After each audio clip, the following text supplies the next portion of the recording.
A CRSANS Campinas, que é uma comissão regional de segurança alimentar e nutricional, como um braço extensivo do CONSEA São Paulo.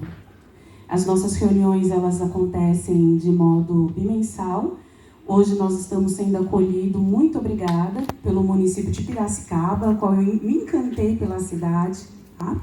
Quero agradecer a secretária de Agricultura, Nancy Tami, e a secretária de Desenvolvimento e Assistência Social, a senhora Euclídia Fioravante. Muito obrigada por vocês estarem nos recebendo na casa de vocês, nessa manhã tão acolhedora, depois dessa cantoria toda, que eu também fiquei muito apaixonada. Quero agradecer aqui também o presidente do Cinesp, seu Eric Gomes, e o Ivo do projeto Tritura Pira. Obrigada, viu, Ivo? Eu vou pedir para a CRSANS Campinas, para os membros da CRSANS Campinas que estão presentes hoje, fiquem de pé para que vocês possam saber quem somos, por gentileza. CRSANS Campinas.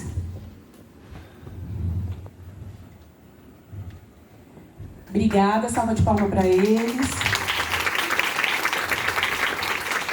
A nossa CRSANS ela é composta por 90 municípios, onde nós temos 16 assentos. Hoje, infelizmente, não são todos que podem estar junto conosco aqui nessa manhã, mas estamos bem representados com os nossos presentes. Antes de passar a palavra aqui para a nossa secretária de Desenvolvimento e Assistência Social, eu quero agradecer ao senhor Rubens, Edson Rubens Nascimento, um poeta que vai alegrar um pouquinho mais a nossa manhã, e o senhor Tadeu, com o violão. Então, eles nos pediram esse espaço para fazer essa apresentação com o senhor. Fica à vontade.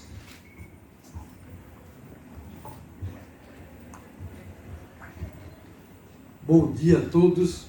É uma alegria estar aqui. Eu queria quebrar o protocolo e dizer para os jovens que aqui estão que a vida é uma estrada cheia de altos e baixos, mas vale a pena persistir.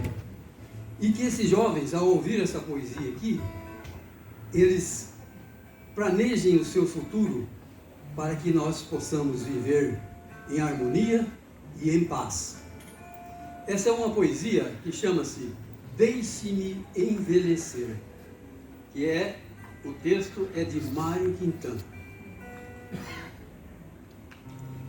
Deixe-me envelhecer sem compromissos e cobranças, sem obrigação de parecer jovem e ser bonito para alguém. Quero, ao meu lado, quem me entenda e me ame como eu sou, um amor para dividirmos tropeços desta última jornada. Quero envelhecer com dignidade, com sabedoria e esperança. Amar a vida, agradecer pelos dias que ainda me restam. Deixe-me envelhecer com sanidade e discernimento, com a certeza que cumpri meus deveres e minha missão. Quero aproveitar essa paz merecida para descansar e refletir. Ter amigos para compartilharmos experiências e conhecimentos. Quero envelhecer sem temer as rugas em meus cabelos brancos, sem frustrações, terminar a etapa final desta minha existência. Não quero me deixar levar por aparências e vaidades bobas, nem me envelhecer com relações que vão me fazer infeliz. Deixe-me envelhecer, aceitar a velhice com as suas mazelas, ter a certeza que minha luta não foi em vão, teve sentido. Quero envelhecer sem temer a morte e ter medo da despedida. Acreditar que velhice é um retorno de uma viagem, não é o fim. Quero ser um exemplo quero dar um sentido ao meu viver, ter serenidade, um sono tranquilo e andar de cabeça erguida, fazer somente o que eu gosto, com a sensação de liberdade.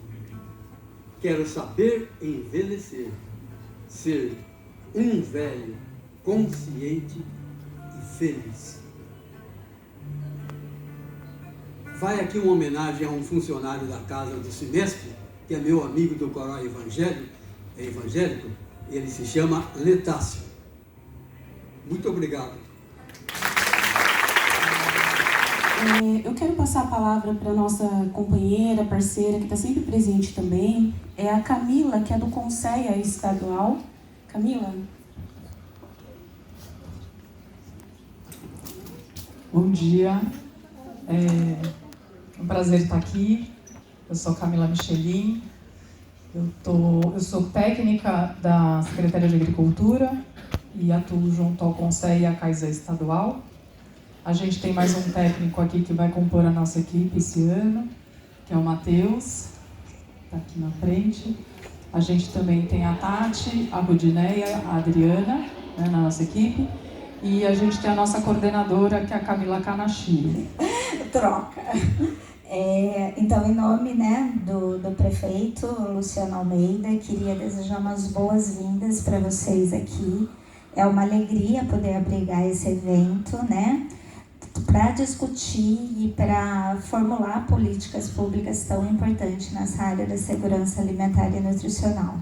Nessa gestão nossa, nós temos todo o apoio, né, da prefeitura, do prefeito, das secretarias. Nós temos iniciado um trabalho aqui em Piracicaba com ações de todas as secretarias, inclusive com dada essa oportunidade de a gente, a Tati à frente do conselho aqui, ela já é uma referência, não agora que ela está presidente, mas ela é uma referência para a gente no tema aqui no município, né?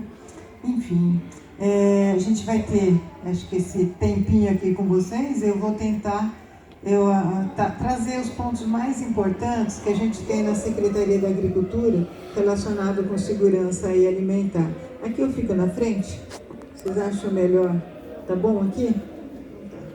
Bom, então, pode ir. Tá carregando? Então eu vou falando quanto isso. Bem, se a gente pensar na Secretaria da Agricultura hoje aqui, e é importante assim, vocês como técnicos da Secretaria Estadual sabem disso, que um grande desafio é que muitos municípios não têm nenhum espaço, nenhuma coordenadoria para tratar do tema.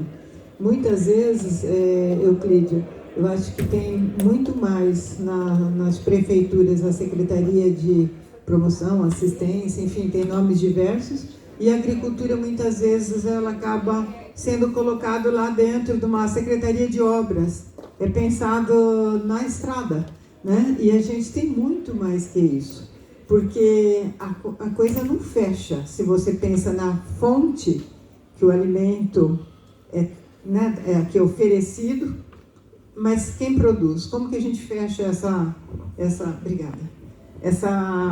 ponta, né? Então está aqui, a gente vai falar um pouquinho, então, o tema que é o Plano Municipal de Desenvolvimento Rural Sustentável. Então, para que vocês que trabalham com o conselho, eu acho que vocês têm isso até estruturado dentro de vocês já.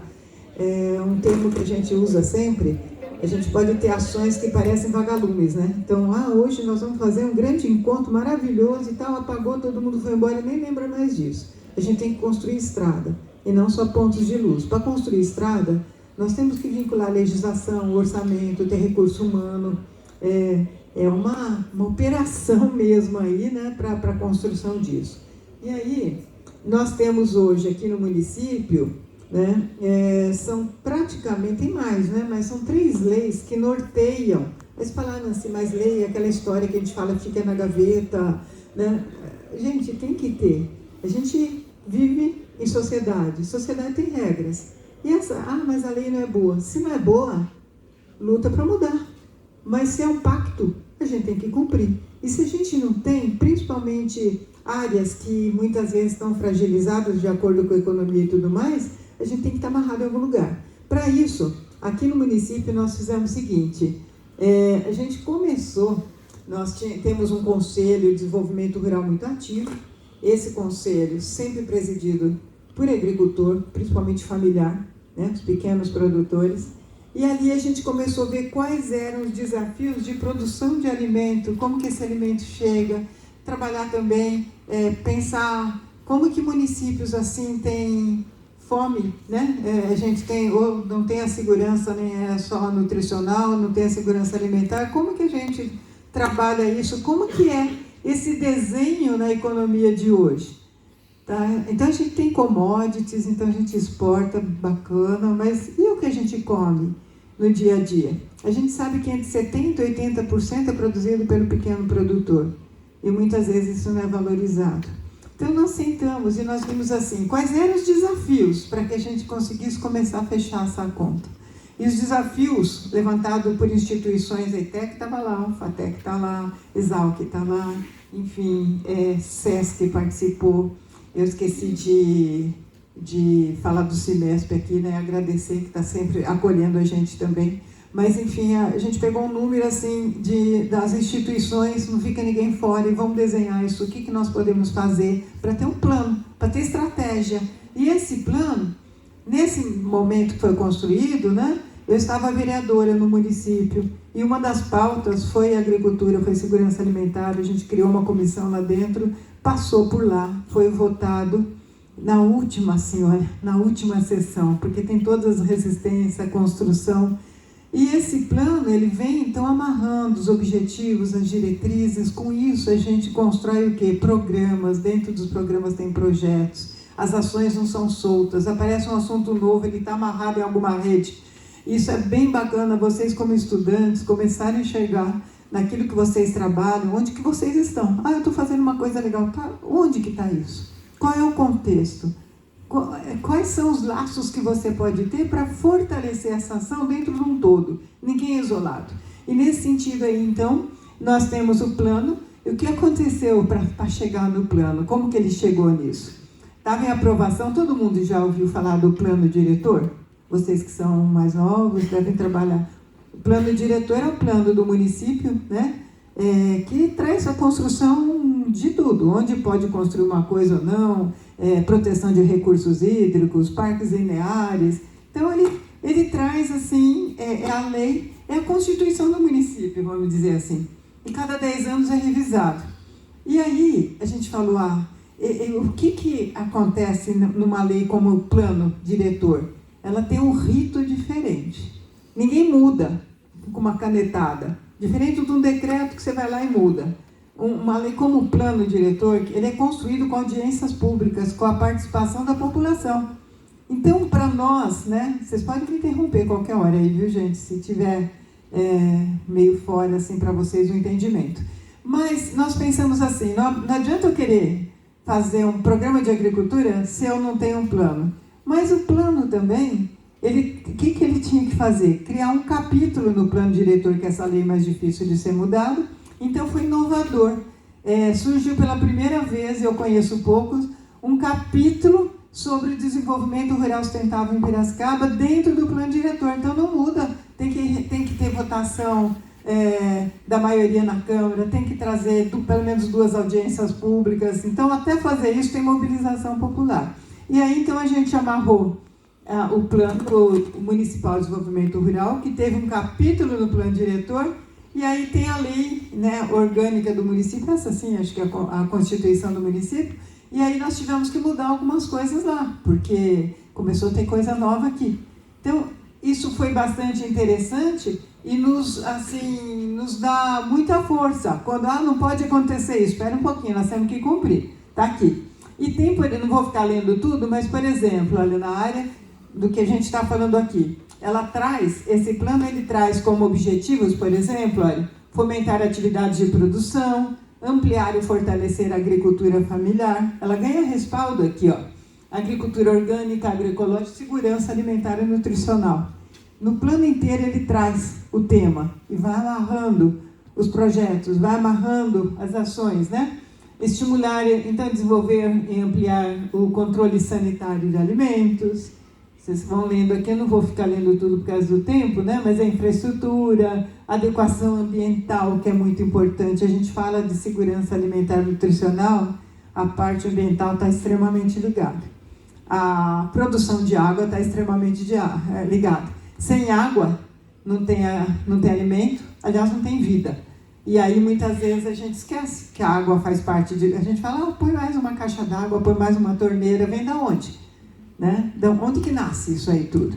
Então, aqui, andando, atuação hoje da Secretaria, né? A gente tem assistência técnica e extensão para os agricultores, isso é bastante importante. Nós dobramos o número de técnicos lá. A gente estava, quando nós entramos, regulamentação. Quem que vai, por exemplo, você vai colocar lá um trator que tem, quem é o primeiro, se chegar? Pequeno produtor é o primeiro, ele vai pagar, é simbólico, 20%, e a gente ajuda a encanteirar, ajuda arar a terra, fazer coveamento, enfim. Mas, se você tem regra, ele é o prioritário. Se não tem, e aqui, assim, o vereador pode pegar, estou vendo a Claudinha ali agora, tem bastante essa vivência, né? Ele pega lá e fala, não, manda lá para o meu eleitor, e fura a fila de todo mundo, né? Fura a fila. Então, tem regra para isso. E foi bem interessante, o que nós pensamos? Eu falei, bom, se eu for lá, não vai adiantar. Então, cada projeto que tinha, a gente via quem era a pessoa que estava dentro dos grupos interessados, podia usar a tribuna e defender o projeto quanto população, não eu como secretário. Então, foi lá o presidente da cooperativa dos agricultores familiares, tem quase 100 famílias envolvidas, foi o que é hoje a diretora da Exal, que é a Thaís, que foi também subiu a tribuna para defender, e a gente lotava o plenário, passou tudo, dessa forma. Então, começou a passar tudo, né? Não tinha como, podia até ficar nervoso, mas tinha que passar. E aí, um dos programas que já existia, quando nós entramos, pagamento do serviço ambiental, quem não ouviu falar, a gente tem um pagamento para o agricultor que produz água. Falei, nossa, mas vai pagar? Não é obrigação? Gente, pode ter aí você pode ter a interpretação que for, mas acho que a gente tem que pagar sim. E a gente paga como? Conforme ele vai evoluindo em conservação de solo, saneamento, regeneração florestal, ele vai tendo um plus que ele recebe por ano. O que nós notamos? Esse agricultor que recebe esse recurso, ele investe onde? Na propriedade. Ele vai fazer o saneamento, ele vai fazer mais conservação de solo. Então, é muito interessante, a gente ampliou bastante isso aqui. Hoje a gente tem uma prospecção de áreas que eles têm dificuldade para dados, junto com o PCJ e FEIDRO, a gente conseguiu recurso para 50 propriedades a mais. A gente fez um outro projeto que cobre o município inteiro. Então é muito importante que a gente tenha esse olhar e ajude a produzir água. Se você não tem água, não tem alimento, né? E as nascentes nossas têm que ser preservadas. Aí ele não vem sozinho. Eu aprendi essa semana que não é projeto PSA, é projeto com PSA. Porque você tem flora, fauna, questão das mudanças climáticas. Então, é um contexto enorme, um programa lindo. Se algum de vocês quiser conhecer, quiser até a secretaria, dá para a gente gastar um bom tempo nisso aqui. É um projeto maravilhoso, a gente vai...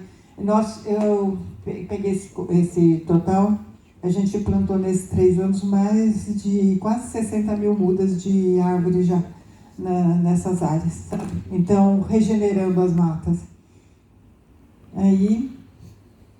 Aqui, dentro da política pública de fomento a essas atividades da produção, aqui a agropecuária, a agricultura familiar, tem 2 programas.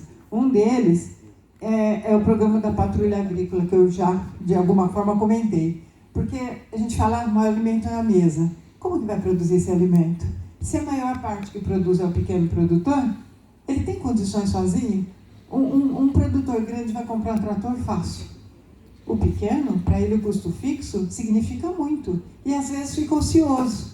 Então, se a prefeitura, né, se o órgão público pode oferecer de uma forma sistematizada, com regra, com decência, a gente fica emocionado. E tem produtor que fala assim para a gente, agricultor que fala, puxa, aquele pedaço eu não ia nem conseguir fazer. Agora com a máquina eu estou conseguindo produzir na minha área inteira. É comida que chega. Agora, de que qualidade, a gente às vezes a gente quer ser, principalmente jovem, quer ser revolucionário, é muito legal assim vocês, né? Só tem futuro pela frente, a gente vai envelhecendo, a gente vai ficando mais calmo um pouco. Mas assim, às vezes a gente fala, não, agora é tudo orgânico. Gente, acolhe todo mundo e vamos mudando, vamos mostrando, né? Tá, cisca para dentro e vem todo mundo nisso. Então, o programa Patrulha Agrícola é isso, ó, vocês vão ver que tem lei. Ah, é legal, não tinha nada disso aí. Primeiro ano a gente fez 63 horas de atendimento, aí foi para 170, né?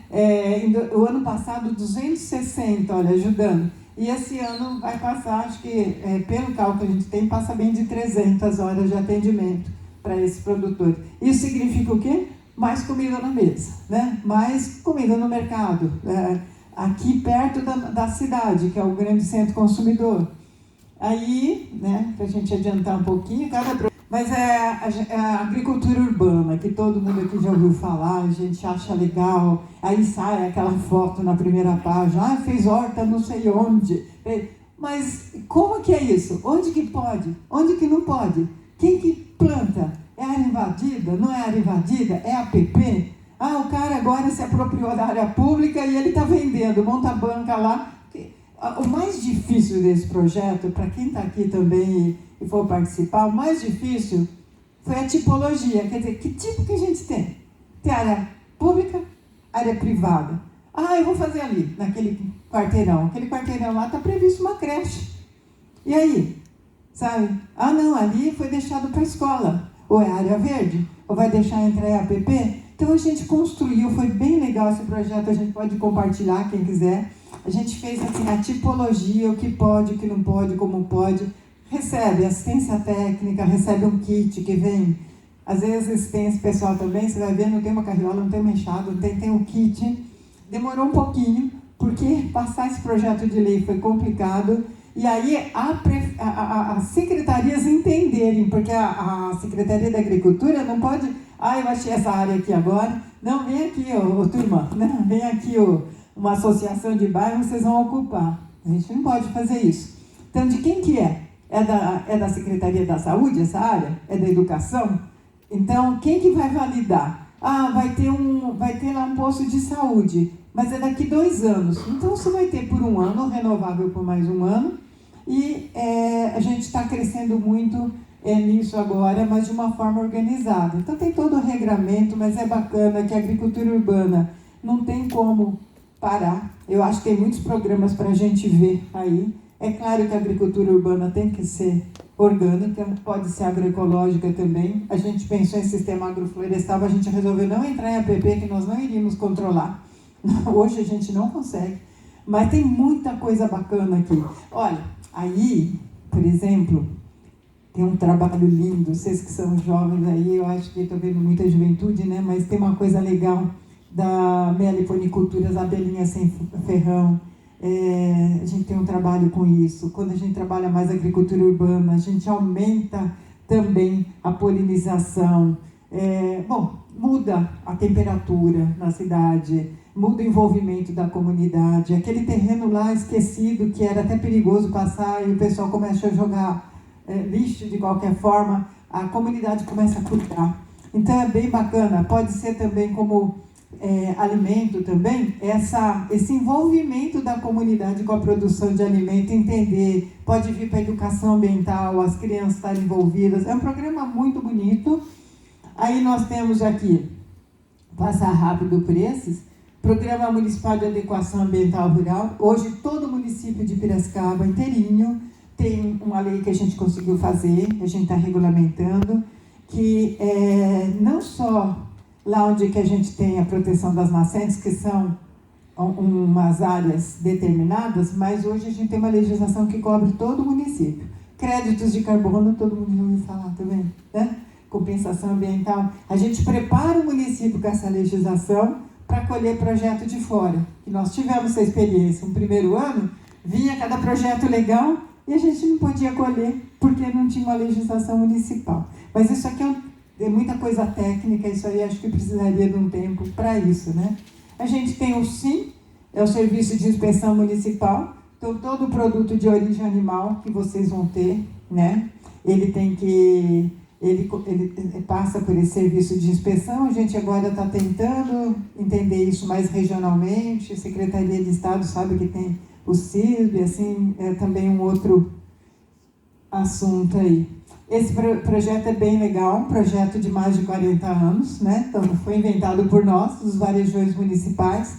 Dá um trabalho danado, né? Dá um trabalho danado, mas assim, nós temos hoje vários galpões pela cidade, são 19, na verdade, onde aquilo que vocês já viram, feira de rua, a gente leva para baixo de um barracão. Qual que é a ideia? Colocar o máximo possível o contato do agricultor direto para o consumidor. E para quê? Preço mais justo e alimentação adequada, mais adequada. E quando não produz aqui, a gente deixa o produto vir de fora, né? Porque a gente não vai produzir tudo. Mas a gente tem estimulado bastante para que seja produzido aqui. Então, por semana, nós temos 25 varejões, 6 feiras livres e mais um mercado municipal para gerenciar. Gera, entre emprego direto e indireto, 1.000 empregos no município. E fora isso, gente, vocês que estão estudando, tem fonte de dados aqui que a gente perde. É tanto dado que a gente tem, mas seria, assim, muita coisa a gente não consegue nem criar memória. Porque ali tem o agricultor, tem o consumidor, tem produtos diferentes. A Laís que está ali, né, até é importante falar isso, a Laís ela entrou como nutricionista também lá na Secretaria da Agricultura, porque a gente tem que enxergar que a multiplicidade de profissionais lá fazem com que a gente consiga oferecer um leque. E eu acho que ela está ali trabalhando 25 horas por dia. Tem hora que eu olho, eu fico até com pena. A gente vê que começou a aumentar toda a demanda para ela, e ela é super eficiente, mas eu vejo quanto tinha como que eu posso falar? Tinha uma demanda reprimida lá, sabe? E aí é muito legal a profissão de vocês e como casa com a gente. Então isso aqui tem organização. Você imagina um monte de permissionário vendendo, então tem aquele espírito de feira, a gente controla o preço, aí você pega, né? Tá bom. Então é bem bacana também. Aí a aquisição, a agricultura familiar, a gente não faz isso sozinho, né? Então tem lá o pessoal ligado ao programa Secretaria da Educação, pessoal ligado à merenda, ao PNAE, mas não é só o PNAE, tem uma lei hoje que, assim, o que é bacana? Tem a lei federal que no mínimo 30%, né, por exemplo, da merenda, eu estou falando, tem que ser da agricultura familiar. Mas prioridade se for do município ou da região. Isso está cada vez mais forte, acho que tem um trabalho legal aqui, assim, se não o agricultor, ele vai produzir cenoura, mas lá na merenda está pedindo beterraba, sei lá, está pedindo outra coisa. Então, esse casamento é um trabalho muito bacana, feito aqui por toda a Secretaria de Educação, está sempre em contato o pessoal da SEMA também. É um dos programas. E é muito legal, né, que a gente percebe que o alimento dura mais, que as crianças começam a se interessar por aquilo que é produzido no local. Você gera renda para esses agricultores. Vocês estão aumentando, estão fazendo um trabalho bacana nisso. De vez em quando eles começam a sumir do varejão porque estão vendendo muito lá, né? Então a gente vê que tem espaço para mais gente. Mas esse programa é muito bacana. Então tem aqui alguns dados, e uma coisa que eu não falei, a gente vai pondo sempre quais são as ODS ligadas a cada programa. Vocês veem que ali antes, estava tudo azulzinho e verdinho, né? Então tem a questão da água, que quando a gente vem para cá, está mais ligado à segurança alimentar, mas são muitas ODSs que os nossos programas vão atendendo, e a gente faz questão de estar sempre revisando isso. Aí nós temos aqui o Selapir, que é um selo só de identificação do produto local. Então, foi feita uma pesquisa pela Exalc, que eles chegaram à conclusão que os nossos agricultores queriam ser reconhecidos, ser valorizados. Só isso. E para a gente, quanto consumidor, tem um selinho lá. Esse selinho significa que esse produto é produzido aqui. Então, quando vocês forem lá no mercado encontrar alguma coisa que tem um selinho, e aí a gente vai ser bairrista aqui, né? Mas olha, tem coisa produzida aqui e de fora, a gente vai comprar o que é daqui. Vamos fazer isso circular mais curtinho, assim, né? Gerar recursos, gerar renda para o nosso pessoal. Então, é um trabalho aí gigante que a gente tem para fazer. No fim, ele é simples, mas foi muito complexo para criar. Muitas coisas simples, a ideia e a tramitação tudo é complexa, mas é bem bacana. Então tem o selo, tem o pessoal animado, ele vem muito casado com esse programa que vocês vão visitar hoje, a Cozinha Experimental. A Cozinha Experimental, lá na secretaria, tinha muito sala cheia de papel, e a gente foi organizando tudo, e tem uma casinha, mas vamos fazer. Tinha, a Natália não está aqui, né? Mas a Natália foi fundamental também como assessora. Ela fez um trabalho incrível na secretaria, montando esses programas. A Eliane não está aqui, que é diretora, a gente está correndo também lá. Mas, enfim, esse programa aqui da Cozinha Experimental, a gente começou a pensar geração de renda, segurança alimentar e nutricional, esses produtos que são manufaturados, não ultraprocessados, mas processados. Quanta gente que vive disso e gera alguma renda? Quantas pessoas têm vontade de ter uma pequena empresa e ampliar? Quantas pessoas têm a receita da avó, tem alguma receita legal para passar? Como que isso funciona? Gente, foi surpreendente, porque nós abrimos, e isso não se faz sozinho de jeito nenhum. Foram 10 instituições para criar o selo que se envolveram com esse programa aqui. E aí nós temos agora, né, curso todo dia, mas junto com o Senai, com o Senar. E aí o Cozinha Alimento, que é o programa do Estado, a gente acabou entrando nele também. Nós já tínhamos iniciado, então é um projeto um pouquinho menor, mas a gente já estava com ele no meio do caminho. Qual que era o importante para nós? Estar junto com vocês, ter a Secretaria Estadual também como referência e como um acolhimento dos programas. Falar para vocês que a gente tem que agradecer. Nós tivemos 2 cursos a semana passada, foi que equipe maravilhosa, só que assim, todo mundo até chorou no final, por causa das experiências, né? Cozinha é uma coisa muito interessante.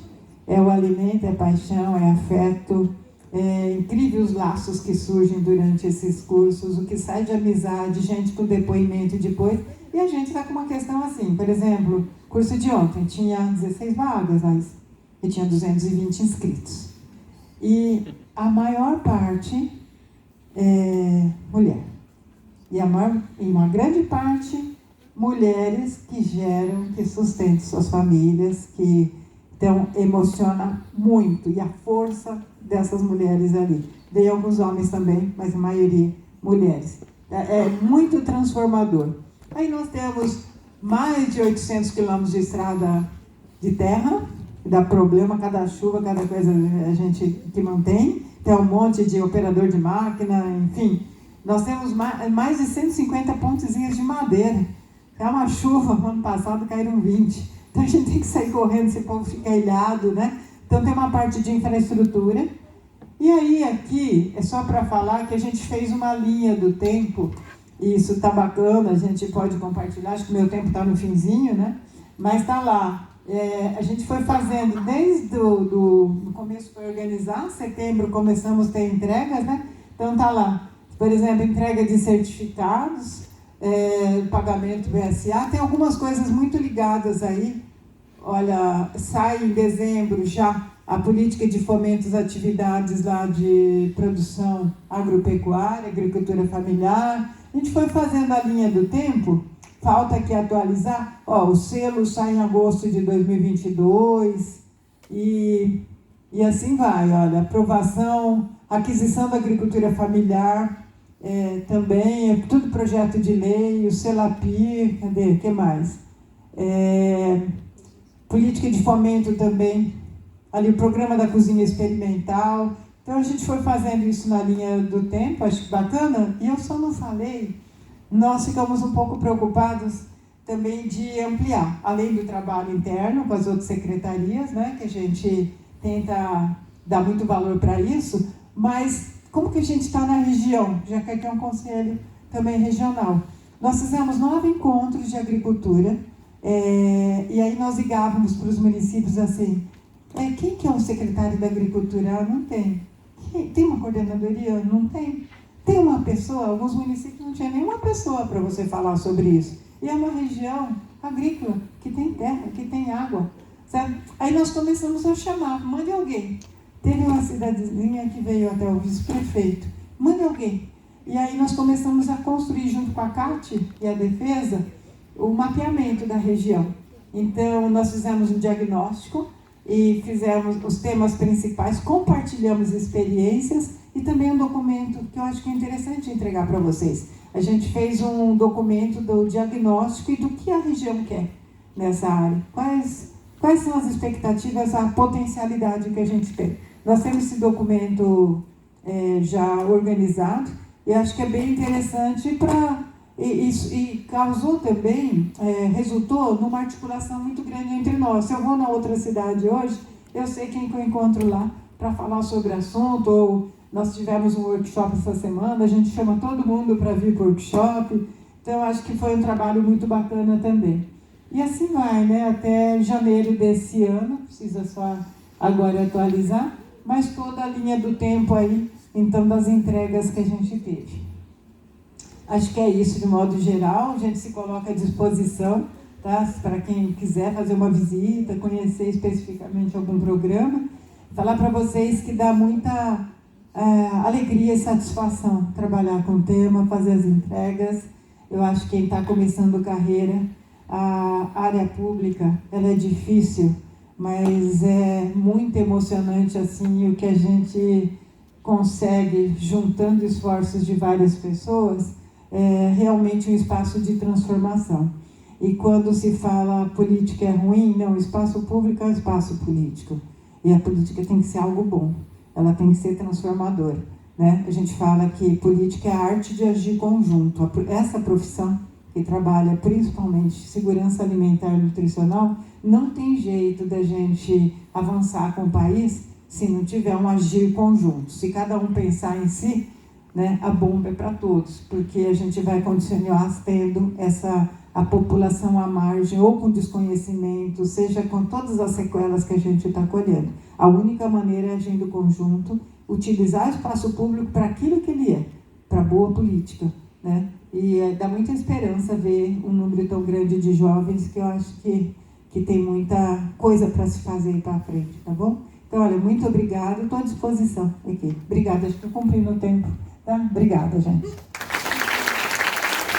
Essa questão da segurança alimentar, cada uma à frente da sua secretaria tentou caminhar. A gente sabe o quanto é difícil, né, Savana? É difícil, a gente sabe como é difícil. E a resistência maior é principalmente pela ignorância. Então, as pessoas tinham um entendimento de que a SEMA, que é uma secretaria extremamente importante para a cidade, ela era usada para fazer outras coisas. E a Nancy veio e deu exatamente a linha do que é a iniciativa popular, né, de protagonismo popular. Um pontinho ali dentro de tudo que a Nancy falou. Agradeço a Nancy também por essa apresentação incrível, né, nos enche de esperança aqui. Quem é piracicabano e gosta, assim, tem esse carinho pela cidade, né, não tem como não se emocionar. Eu vou apresentar para vocês um pouco desse projeto, né, desse movimento social, na verdade, que é o Triturapira. Ele começou... agradeço a Tati também, que me convidou e disponibilizou aí esse espaço, né, para a gente apresentar. Atualmente, eu sou conselheiro pelo CONSER, o Conselho Municipal de Segurança Alimentar e Nutricional. Sou engenheiro agrônomo, formado aqui pela Exalc, e atualmente atuo com paisagismo, mais voltado para um paisagismo produtivo, paisagismo ecológico. Mas na graduação eu tive muito contato com as pessoas que constroem o Triturapira, que são os agricultores agroecológicos e orgânicos de Piracicaba. E eu vou apresentar um pouquinho das atividades, né? É um movimento que começou ali em 2018, com uma demanda principalmente de um desses nossos agricultores, que é o Júlio Pupim. O Júlio é um agricultor urbano que trabalha também com meliponicultura, com as abelhas nativas, sem ferrão. Ele é um grande pesquisador e estudioso sobre essas abelhas e a relação dessas abelhas com as plantas, né, desses polinizadores que são tão importantes. E o Triturapira, basicamente, seria a utilização de resíduos de poda de árvores para a soberania alimentar. É um projeto, um movimento que tem como objetivo geral transformar os resíduos de poda do município em soberania alimentar.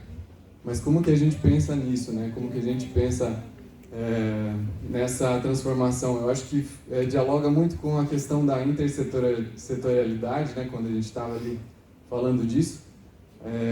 A gente tem que pensar também que o ambiente, né? O meio ambiente, a biosfera, ela também é feita de ciclos. Então, quando a gente está caminhando pelas cidades, por exemplo, e vê uma árvore que está totalmente presa ou permeabilizada pelo concreto, é importante a gente pensar, nossa, será que essa árvore está bem alocada, né? Tá adequada, ali fizeram um trabalho bom de canteiro para ela? Porque a gente tem que pensar na ciclagem dos nutrientes.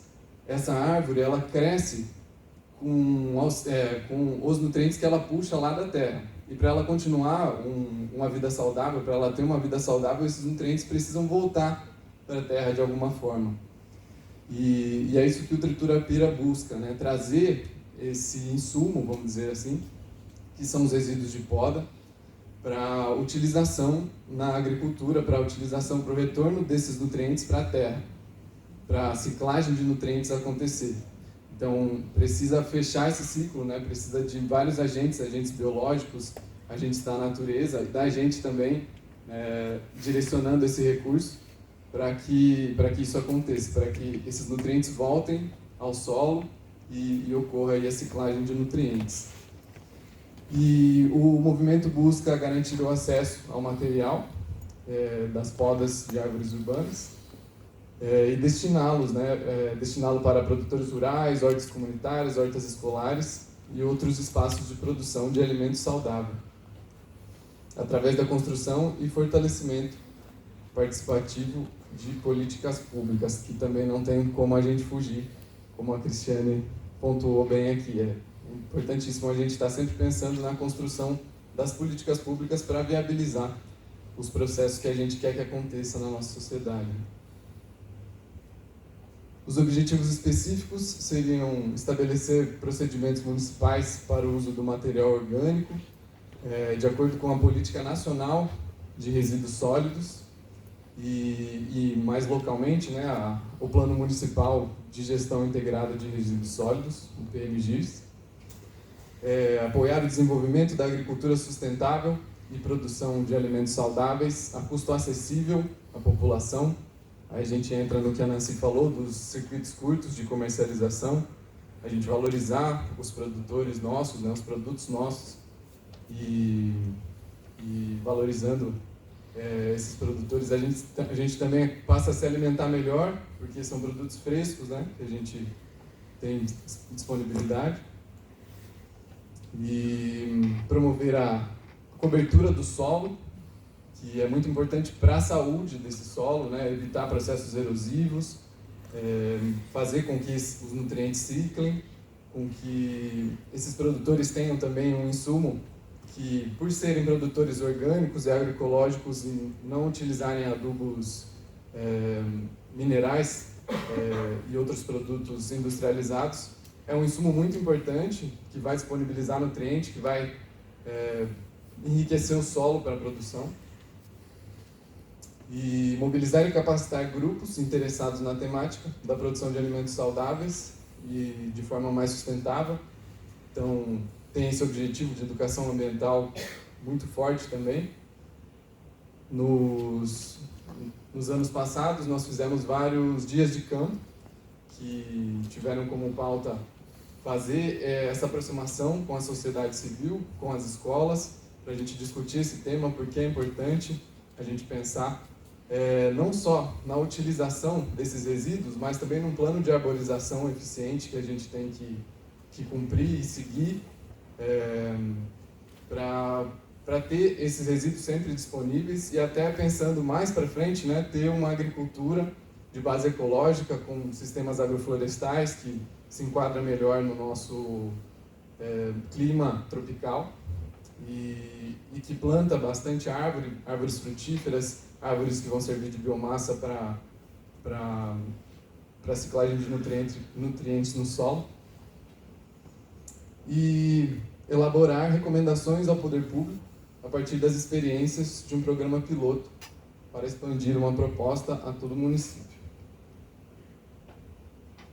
Aqui alguns motivos, né, para o uso desses resíduos, dentro desse contexto de agravamento de crises climáticas. É muito importante que a gente destine corretamente, não leve esses resíduos para aterros, por exemplo, que a gente traga ele de volta para o solo, enriqueça os nossos solos para produzir alimentos saudáveis.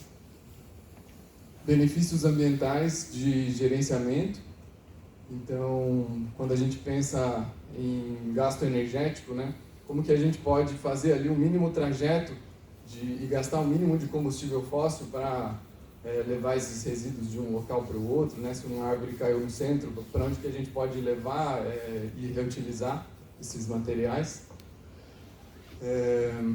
Impactos sociais na ampliação do acesso a uma alimentação mais saudável, geração de trabalho e renda para agricultores e comunidades, melhoria da fertilidade do solo, da capacidade de absorção de água, da chuva.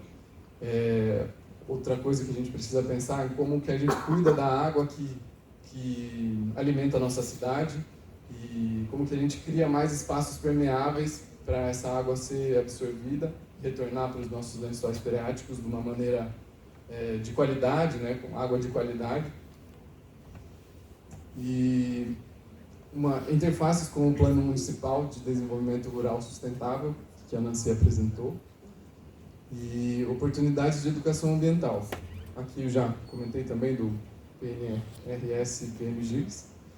Essa imagem atrás é lá na Aliança da Misericórdia, um dos nossos parceiros, um pessoal que acolhe pessoas em situação de vulnerabilidade e faz um trabalho incrível de horta e de alimentação dessas pessoas através da produção própria. E foi um modelo experimental, né, onde eles receberam o material e foi feito o trituramento desse material em campo através do triturador florestal Tritucap, que a gente conseguiu aí uma conquista junto com a SEMA, que está disponível na Patrulha Agrícola. E ele é muito interessante porque, só explicando um pouquinho, abrindo esse parênteses, tem basicamente dois tipos de trituradores. O estacionário, que você tem que alimentar ele e ele vai produzir aquele triturado, você vai ter que espalhar depois. E tem esse florestal, que você já espalha o material e passa com o implemento por cima e ele já vai disponibilizando, né, vai espalhando o material na área de plantio. Então é bem mais prático, né, para a agricultura. E gasta menos energia também. Bom, aqui um pré-diagnóstico e origem do material de poda, né? Nós percebemos aí uma grande problemática, onde visitamos, ali está o Júlio e eu, numa visita ao ecoponto do Jardim Oriente. Isso foi, acho que em 2019, estava de máscara ali, né, pandemia. E nós percebemos ali que o jardim, né, o ecoponto Jardim Oriente, através dos dados que a gente recebeu, ele recebia 450 toneladas por ano de material oriundo de poda. Material esse que poderia estar sendo distribuído para os agricultores na cidade, né? E aí, além disso, tem as podas e supressões da CIMAP, da Secretaria do Meio Ambiente, com envio direto ao aterro, uma estimativa aí de 4 a 6 vezes esse volume. E ultimamente tivemos eventos extremos de ventania, né, vendavais, recorrentes, que a gente crê que subiu muito esse material, né? E temos a CPFL também, com a manutenção da rede de energia, que também destina o material ao aterro, grande parte desse material. E o custo por tonelada de entrada no aterro é de R$380. E aí, pensando nesses R$380 multiplicado pelos 450 toneladas ao ano, a gente tem aí R$171 mil no ano só do que vai para o Jardim Oriente, né, desse volume. Então, na verdade, é muito mais do que isso, mas a gente teria uma grande economia de gastos públicos se a gente pensasse em algo mais integrado, né, uma estratégia mais integrada de utilização desse material. E estamos pensando. E aí, também colocando isso em pauta, né, nós temos a possibilidade de acesso aos editais do Programa de Eficiência Energética, que pode aí desdobrar em doação de novos implementos e manutenção do triturador e da frota que temos. E os atuais espaços de produção, de acordo com um levantamento que fizemos, necessitam de 50 vezes o volume do ecoponto para a cobertura laminar. Então, existe demanda, né? Pensando numa cobertura laminar de 10 centímetros, que seria aí o suficiente para uma cobertura efetiva do solo. E hoje em dia a gente tem mais um problema de gestão e acesso, né, a esse material. Piracicaba produz 9% do alimento consumido, né, e o triturado seria um estímulo para esses produtores, ainda mais para os produtores orgânicos e agroecológicos que estão engajados. E como eu disse da arborização, né, existe uma necessidade maior de cumprir um plano de arborização, até pensando nessa demanda recorrente, né, a gente não quer cortar árvores, a gente não quer tirar as árvores da cidade, pelo contrário, queremos que tenham muitas árvores e árvores grandes, mas que se ocorrer alguma necessidade de poda ou alguma supressão, esse resíduo seja destinado de uma maneira correta. E alguns outros pontos, né? A aplicação da infraestrutura verde e azul de Piracicaba. Então, conversando com o plano de arborização, a gente pode pensar em corredores ecológicos, plantio de novas espécies e criação de espaços para plantio de novas espécies arbóreas e para o cuidado da água do município. E isso implica também na fixação de carbono, produção de alimentos de qualidade e ciclagem dos nutrientes. Aqui algumas fotos dos dias de campo. A primeira foi um teste do implemento, então ele fica acoplado ali na tomada de força do trator e passa por cima dos resíduos de poda. Eles têm capacidade, né, de galhos até 25 centímetros de diâmetro e é bem legal, bem interessante ver o implemento funcionando. Os espaços de produção estão localizados em diversas regiões da cidade, regiões urbanas e periurbanas. E a ideia é trazer esse mínimo de transporte possível para esse material. Então aqui a gente tem algumas especificações técnicas do triturador. É importante que não tenha nenhum outro material, né? Tem que ser em solo plano, não pode ter pedras, material ferroso ou plástico. Ou seja, também é necessário fazer uma triagem com o pessoal que faz essa poda, para que não se misture, né, com outros materiais, porque esse resíduo vai ser destinado a uma área de produção, ele vai ser decomposto ali, né? E o acesso ao implemento é através da patrulha agrícola, já está disponível. Aqui o mapeamento dos pontos de interesse, né? Que já tem interesse em receber o material triturado ou material bruto, vamos dizer assim, para fazer a trituração no local. Temos aí 14 pontos que cobrem grande parte da cidade. Então, se a gente já for pensar numa estratégia de entrega, nós temos aí pontos que são bem interessantes para o mínimo trajeto desse material. Aqui é um videozinho, será que eu consigo dar play? Como que eu faço? Vou subir aqui, gente. É um vídeo do Júlio, mostrando uma área de plantio dele. Bom dia. Ah, tem som, legal. Fazer um manejo com a roçadeira hoje. E Tá decidi baixinho. gravar esse vídeo para mostrar um pouco do manejo, né, dessas áreas que a gente vem incorporando, cobrindo o solo, né, com material volumoso. A partir do momento que ele fica pré-disponível, né, Acho que vai dar a microfonia. vem incorporando. Mas basicamente é o Júlio, falando da área dele, né, uma área que ele já recebe esse material há algum tempo, e mostrando a produção de quiabo e milho de uma área que já recebeu esse material um tempo atrás e que nesse momento ele já fez após uma certa etapa de decomposição, ele fez a incorporação do material no solo e plantou o milho e o quiabo de maneira adensada também, para evitar o surgimento das plantas espontâneas. E aí ele explica um pouco do modo que ele faz. Umas folhas bem verdes, né? Então, aqui nesse quadro teve um acúmulo de folhas de palmeiras e foi triturado. E é ótimo porque o material ele acumula água, então como ele incrementa a matéria orgânica do solo, é um solo que tem mais resiliência aí à água, tem mais trocas de nutrientes, né? Aumenta a capacidade de troca de nutrientes. Eu passo com roçadeira, de cacto. essa linha ao lado eu ainda não passei. E aqui andando, né? E aí esse vídeo ele mandou num grupo de WhatsApp, que é o grupo que a gente se articula com diversos produtores e interessados no recebimento do material. A dispersão da semente do quiabo, tanto no quiabo quanto no milho, como eu sei que tem bastante.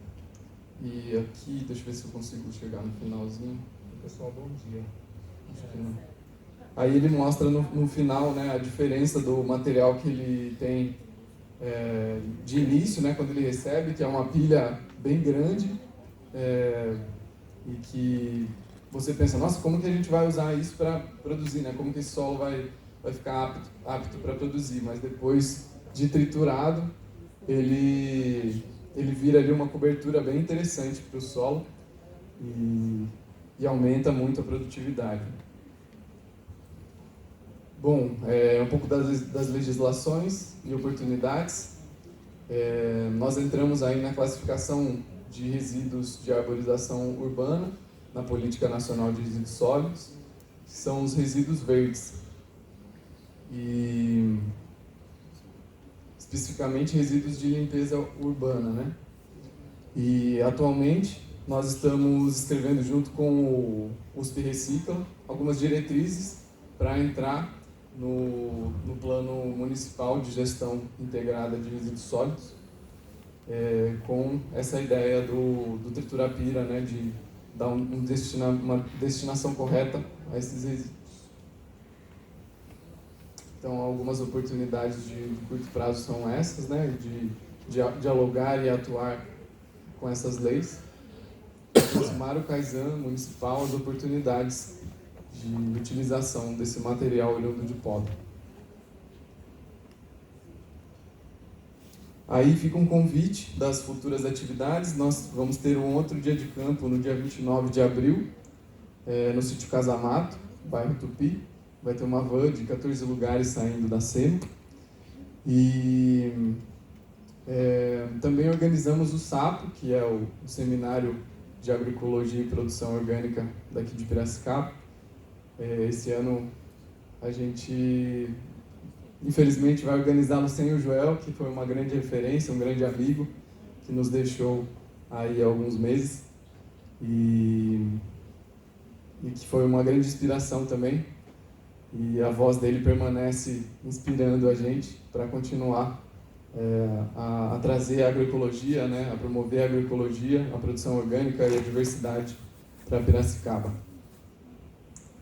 Bom, alguns resultados possíveis: maior efetividade, eficiência e sustentabilidade em políticas de destinação dos resíduos orgânicos, e é um movimento de grande importância para uma política efetiva de silvicultura urbana, estimulando a arborização, seu manejo adequado e divulgando informações para a população.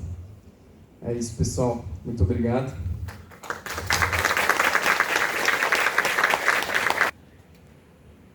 A adesão ao Sistema Nacional de Segurança Alimentar e Nutricional pelos municípios. O sistema ele é um grande guarda-chuva pensando na segurança alimentar e nutricional, ele acontece em nível nacional, em nível estadual e em nível dos municípios. Essa é a ideia. Então, eu sempre começo a apresentação trazendo o que é a segurança alimentar e nutricional, porque por mais que a gente fale sempre, que a gente até abrevia, né, SAN, segurança alimentar e nutricional. A gente está falando disso, mas às vezes a gente não entende a abrangência ou não estamos falando das mesmas coisas. Então a gente sempre traz, o meu primeiro slide a definição de SAN na lei Lausanne, né, que daqui a pouco eu mostro aqui, que é a garantia de alimento de qualidade em quantidade suficiente para toda e qualquer pessoa, né, qualquer cidadão, que não fira nenhuma outra necessidade, né, que não comprometa nenhuma outra necessidade básica, seja moradia, educação, lazer e etc., que a gente possa fazer de forma sustentável, de modo econômico, social, de todos os âmbitos, né, da sociedade, e que a gente respeite as culturas, né, que a gente possa olhar para isso respeitando as culturas que estão envolvidas, né, os hábitos de cada um.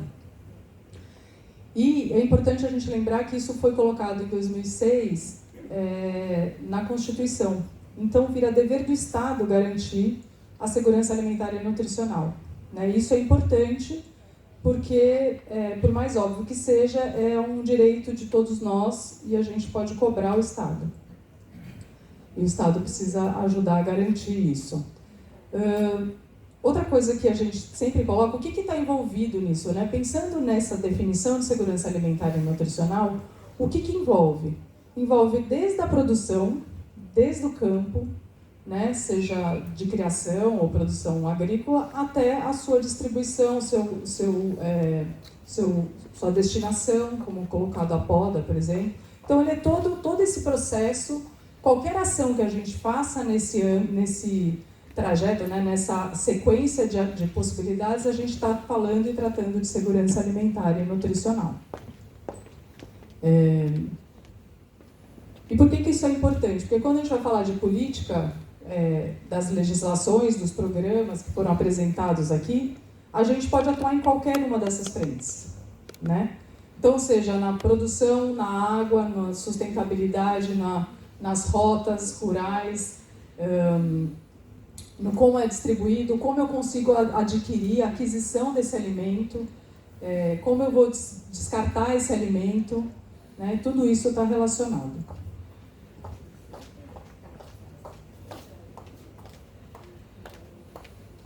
Então, aqui está a lei, né? A Lausanne é uma lei 11.346 de 2006, e desculpa, eu falei errado, né? Ele entrou na Constituição em 2010.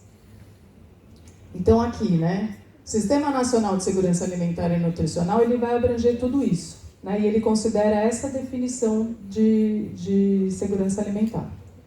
Então, aquilo ali que eu estava falando, né? Ele vai desde a produção até o desperdício. Essa apresentação a gente pode disponibilizar depois, tá? Você não precisa copiar. E qualquer outras coisas que também relacionadas à geração de emprego e renda, a conservação da biodiversidade, promoção de saúde, respeito a culturas e hábitos e, inclusive, a pesquisas e dados, que é essencial. Né? É isso, quando você quer fazer um programa como a poda, você identifica que é uma questão, que é um problema a ser solucionado, você vai lá e pesquisa. Pesquisa quem vai poder coletar, aonde está produzindo isso, onde está sendo descartado, se dá conta de receber todo esse material, quanto é o custo, enfim. Tudo isso é importante para saber aonde a gente vai direcionar as ações que a gente vai atuar. Mas aqui eu estou para falar um pouco do CISAM, né, que é esse sistema, e aqui ele serve. Então, a ideia é que todo e qualquer município faça adesão ao CISAM. Ele faz parte da Lausanne e a ideia dele é formular e implementar políticas e planos de segurança alimentar e nutricional, integrando as ações da sociedade civil com o poder público.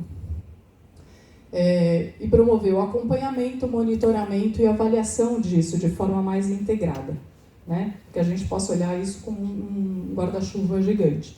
E a resolução número 9, isso vai mais para os municípios que querem aderir ao CISAM, a resolução número 9 indica o que é necessário, que é um pouco que eu vou falar quais são as características mínimas.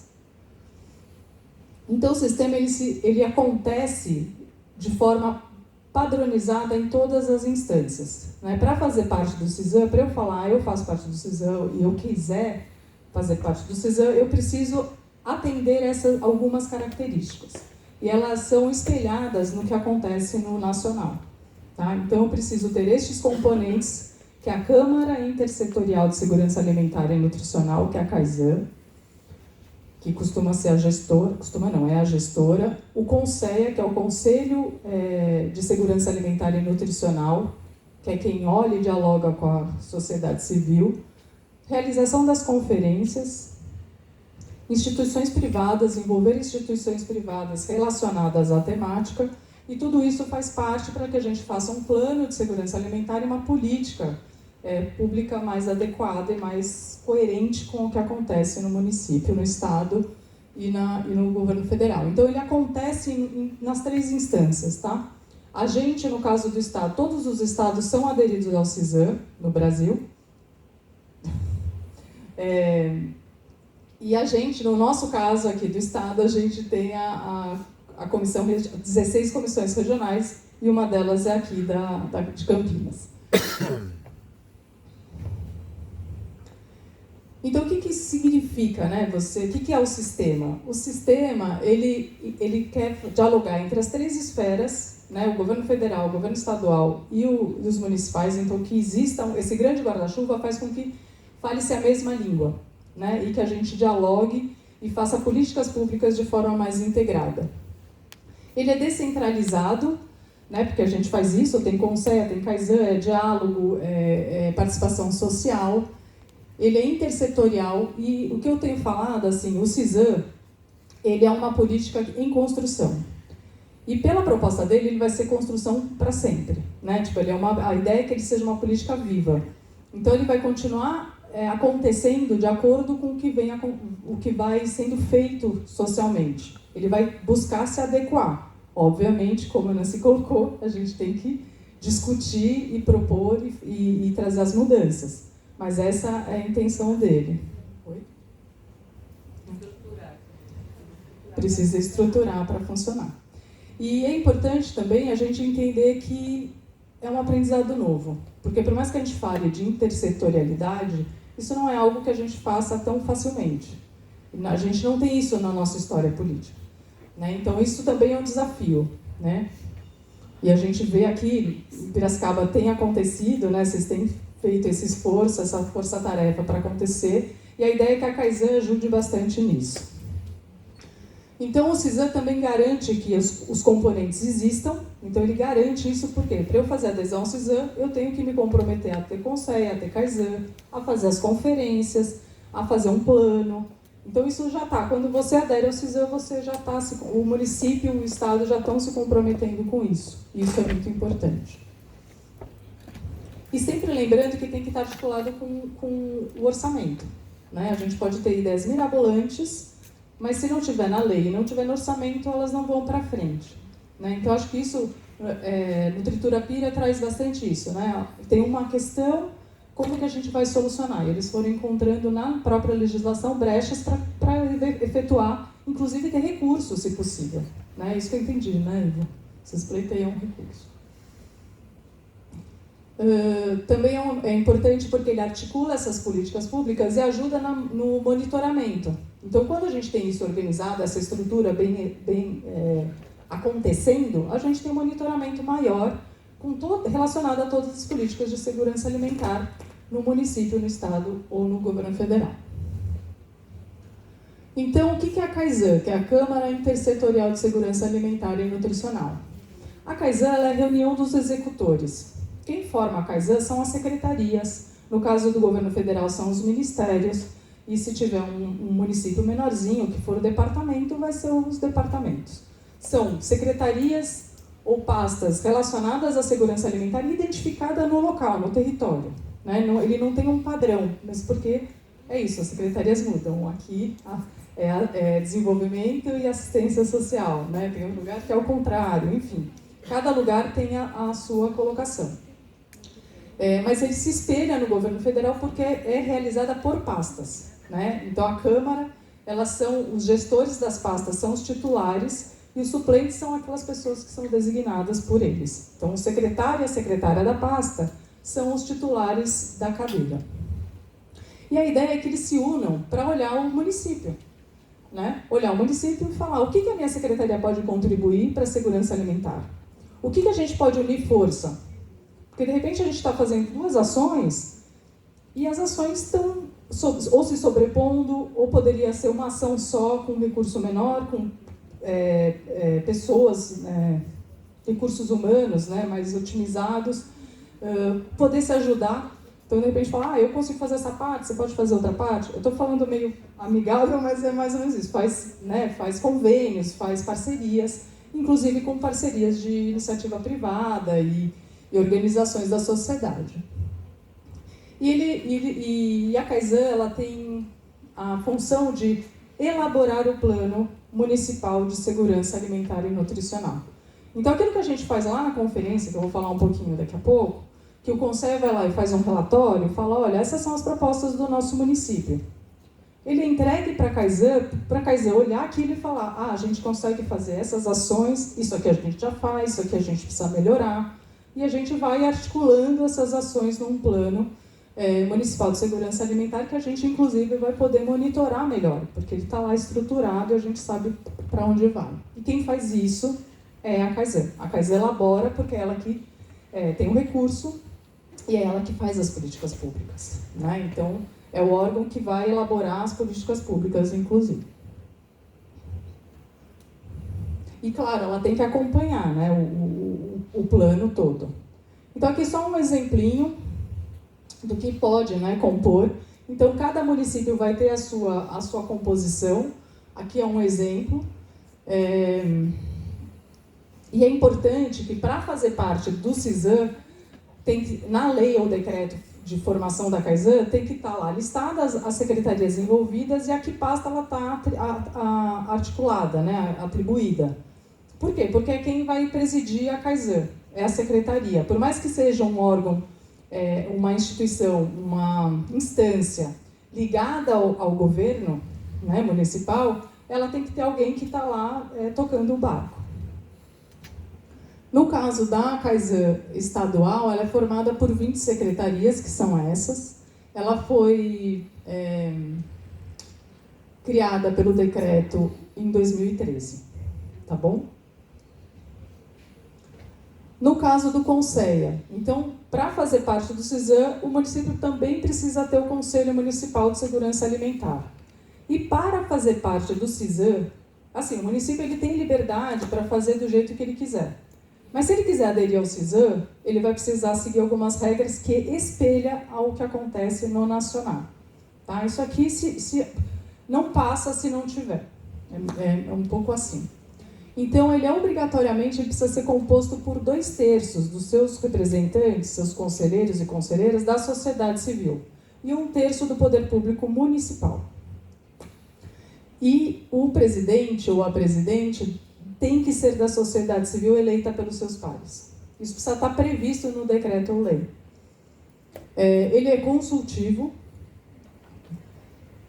e ele é importante porque ele é um controle social e apoio do Poder Executivo. Isso é outra coisa que a gente tem falado, porque a ideia do Conselho, apesar dele fazer, cobrar, monitorar, ele é parceiro. A ideia é que a gente consiga fazer parcerias, que a gente consiga que ele assista ao governo municipal, que crie diálogo. Então é importante que o Conselho e a Kaizen criem diálogos entre si para que as coisas aconteçam, porque o tema é comum. Né? Segurança alimentar e nutricional é a questão comum do município. Então, como que a gente pode dialogar? O diálogo nem sempre é fácil, os conflitos eles sempre vão existir, mas é como lidar com eles. Né? E acho que isso também é um exercício. Né? A gente entender que a gente está aqui para fazer a coisa virar e acontecer. E ele ajuda, tendo o Conselho ativo, articulado, ele ajuda a monitorar e a direcionar para onde precisa ir as políticas de segurança alimentar do município. Então, um aliado mesmo. Se isso funcionar, ele costuma ser um aliado. Ele pode ser criado por lei ou decreto, lembrando que lei sempre vira algo mais forte, né, no município, tanto para a Conselho quanto para a CAISAN. E a gente também tem as conferências, que é outro componente do CISAM, então isso tem que estar previsto. Quando a gente o município manda a documentação para a CAISAN estadual, isso precisa estar previsto também, porque é um dos componentes essenciais. É um comprometimento do município de realizar as conferências pelo menos a cada 4 anos. Né? As conferências, quem participou ano passado, viu que é um momento de discussão entre a sociedade civil e o poder público para discutir propostas possíveis para um futuro plano de segurança alimentar e nutricional. E ela pode acontecer ao longo de cada ano, né? Isso vai de cada município, mas ela tem que se comprometer a acontecer pelo menos a cada 4. O que costuma acontecer? O Conselho Nacional define um tema e esse tema costuma ser reproduzido pelo Estado e pelos municípios. E um alimenta o outro, né?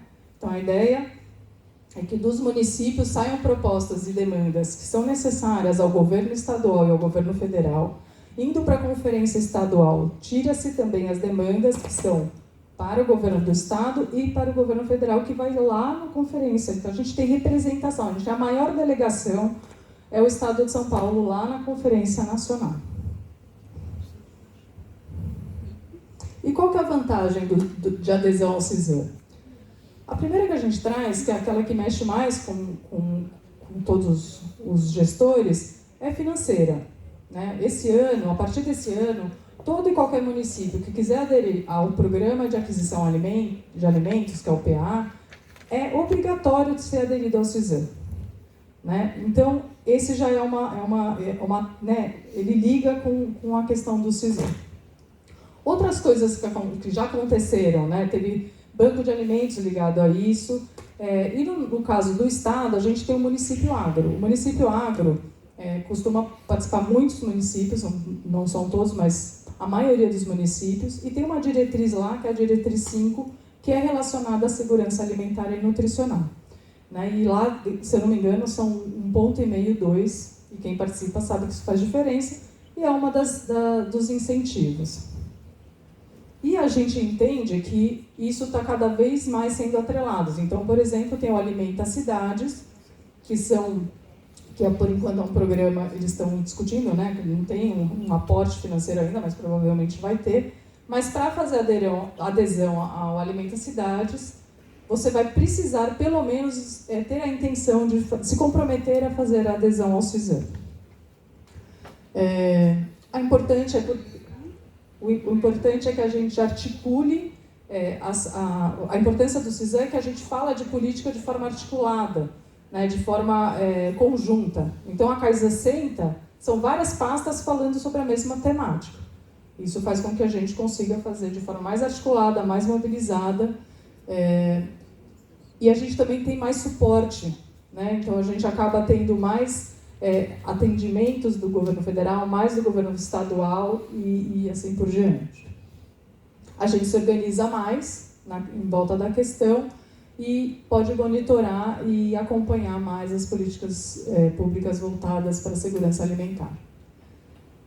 Eu vou passar aqui rapidinho como é que é a adesão, porque eu não sei se tem gestor, eu não sei quantos municípios tem aqui, né, porque pode ser os gestores e a sociedade civil também pode levar isso aos seus municípios.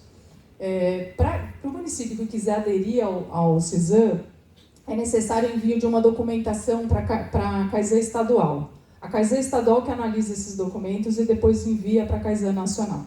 Esses documentos são a Lei Municipal de Segurança Alimentar, que vai estar lá os componentes, ter formado já o Conselho e a CAISAN do município, então isso tem que ter um decreto ou uma lei, a nomeação dessas pessoas, e um comprometimento do prefeito em realizar o plano municipal, caso ele não exista, dentro de um ano após o termo de adesão ser firmado. E, claro, né, uma intenção, uma solicitação de adesão. É um documento padrão. Chegando essa documentação na CAISAN estadual, a gente analisa, vê se está tudo adequado dentro daqueles padrões, né? Dentro daqueles critérios relacionado à CAISAN, se está atrelado a uma pasta, se está descrito quais são, se no caso do Conselho se tem 2/3, 1/3, se o presidente está especificado que é da sociedade civil, se tem o componente da conferência. A gente olha a nomeação, né, de estar lá os representantes, tudo certinho. Estando tudo ok, a gente faz uma nota técnica. O presidente do Conselho aprova também essa adesão e depois, após isso, a gente envia um termo de adesão para a prefeitura. E o prefeito, junto com 2 testemunhas, assina esse termo e devolve para a CAISAN estadual. E a CAISAN estadual, então, envia essa documentação para a nacional, junto com toda a documentação enviada anteriormente, os decretos, a portaria de nomeação, etc., para a CAISAN nacional checar a documentação, estando tudo certo, eles colocam no Diário Oficial e, desse modo, o município está aderido, né, oficializado a adesão ao CISAM. Então, aqui um resuminho, né? Toda a unidade federativa segue mais ou menos esse desenho, né? E daí o Conselho, ele é importante porque ele propõe as propostas de políticas públicas ou de direcionamento das ações. Isso ele faz conversando com a sociedade civil dentro de uma conferência e envia para a CAISAN do município. Né? E a CAISAN analisa essa documentação, vê a viabilidade de quais propostas, quais são as prioridades e faz o plano e define políticas públicas. Aqui é um resuminho que eu acho que não... Aqui estão as nossas redes sociais. A gente tem solicitado que toda demanda relacionada à adesão ao CISAM ou CAISAN seja enviada por e-mail da CAISAN e dúvidas relacionadas à Conselho do Conselho. Então, esses são os nossos contatos. Obrigada, gente. Mais uma vez, é sempre bom lembrar a adesão do CISAM, né? Façam essa adesão. Eu espero que as futuras colegas de profissão aí fiquem com tudo na ponta da língua para ajudar a gente aí nesse trabalho que é extenso. Agora, seguindo nossa ordem do dia de trabalho, a gente pode fazer a escrita e apresentar. Então, terça-feira, Mari. Agora nós precisamos de um município para acolher a nossa reunião. Coordenadoria, porque foi possível. Na verdade, nós fizemos uma reestruturação do organograma da SMATS, porque a SMATS só tinha os departamentos da proteção social básica, proteção social especial e a gestão das parcerias. Então, Falava assim, mas eu tenho que entregar tudo isso, a gente não consegue. E são poucos ainda. Aí nós reunimos e conseguimos montar um tipo de uma associação para que possa entregar. Então foi a primeira vez. Ainda assim, pronto, para de interpretar, faz a lei. Aí nós conseguimos passar a lei municipal, onde o 30% é para qualquer compra pública, não é mais só o PNAE, não é. Então, com isso, só que eu fico assim, a gente também não vai conseguir atender tudo. Então, mas a lei é clara, ela fala assim, se tiver, né? Se não tiver, então a gente tem que encaminhar para ter. E, por exemplo, hoje... Bom, estamos encerrando.